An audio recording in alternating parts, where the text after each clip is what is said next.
Good morning and welcome to Family Computer Center. In this video, we are going to discuss about the padding property of CSS.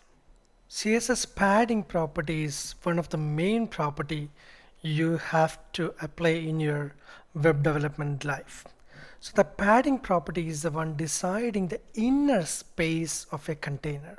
For example, here we have a big box, big division box. Inside the division box, I have placed the heading 1 FCC Qatar. So the division box is having red background and the FCC Qatar box is having blue background, and it is having a white border also. And you can see border is really touching the content. So there is no more space inside this content area. So inside the content area, to give the space, we use something called padding. Okay, padding is very similar to the margin. So I'm going to write some padding styles for this content. So here we have head. So this one I classified as head. So head class. Inside the head class I'm giving padding 20px. So at the moment you can see inside this content box there is a padding of 20px. Correct? Okay, so when you simply say padding 20px, the padding 20px applied to the top, right, bottom and left. Okay, so what if you specify two values? For example, I'm giving padding 5px, 20px. So what happened? For the top and bottom it takes 5px. So here and here it is 5px, and the left and right it is 20px padding. Correct? So it's very similar to the margin like we discussed. Okay, so now I will give three values. I'm giving 10px, 20px and 30px.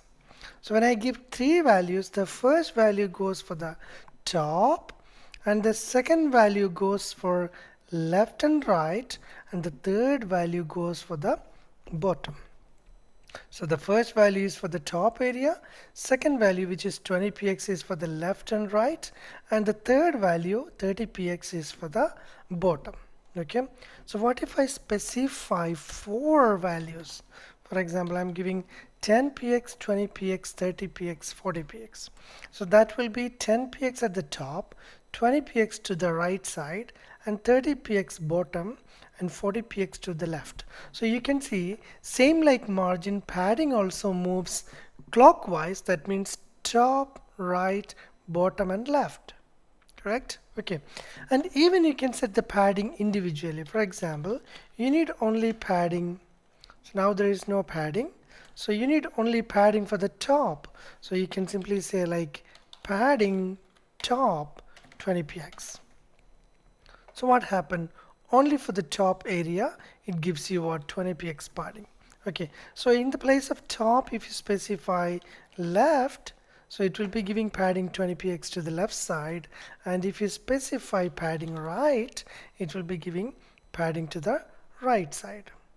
Okay, and if you give padding bottom, that means only for the bottom, the below area. So the padding is the inner space for the container or the element. Okay, so I'm just removing this one, and I will keep adding 20px so that it will apply. If you specify single value, it's gonna apply for the top, right, bottom and left. Hope you enjoyed the lesson. Thank you so much for watching, and make sure that you subscribe to our channel so that you will not miss any further video we post. See you again. Bye for now.